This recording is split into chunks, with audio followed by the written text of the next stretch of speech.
Okay વિદ્યાર્થી મિત્રો, અહીંયા જોઈ શકો છો મોલ અંશ, મોલારિટી અને દળથી ટકાવારી.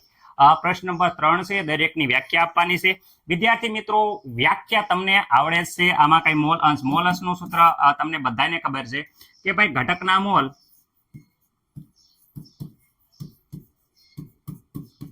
ભાગ્યા કુલ મોલ. ઓકે, તો આ થઈ ગઈ વ્યાખ્યા કે ભાઈ એક ઘટકના મોલની સંખ્યા અને કુલ મોલની સંખ્યાના ગુણોત્તરને મોલ અંશ કહેવાય છે. ઓકે, મોલાલિટીની વાત કરે તો મોલાલિટીમાં તમને ખબર જ છે કે મોલાલિટી બરાબર શું છે કે ભાઈ મોલ અપોન કેજીમાં વજન કોનું આવશે? દ્રાવકનું. વ્યાખ્યા: 1 કિલોગ્રામ દ્રાવકમાં દ્રાવ્ય મોલની સંખ્યાને શું કહેવાય છે? મોલાલિટી કહેવાય છે.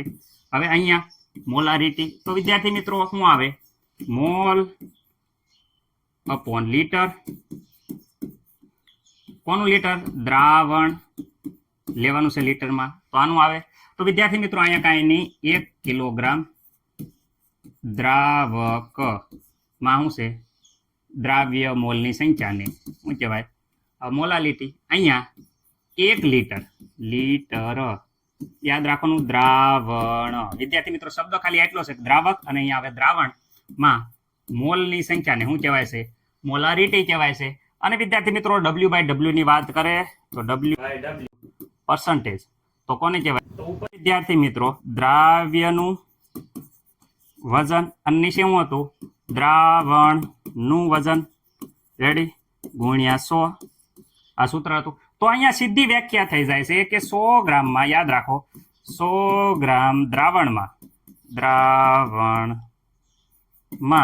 વિદ્યાર્થી મિત્રો દ્રાવ્ય 100 ગ્રામ દ્રાવણમાં દ્રાવ્યનું દ્રાવ્યના વજનને દળથી ટકાવારી કહેવાય છે. એટલે કે વિદ્યાર્થી મિત્રો W/W પર્સન્ટેજ કહેવામાં આવે છે. આ વ્યાખ્યા થઈ ગઈ. ઓકે, ચલો સર, આવી રીતે નહીં, તમે થોડુંક અંદર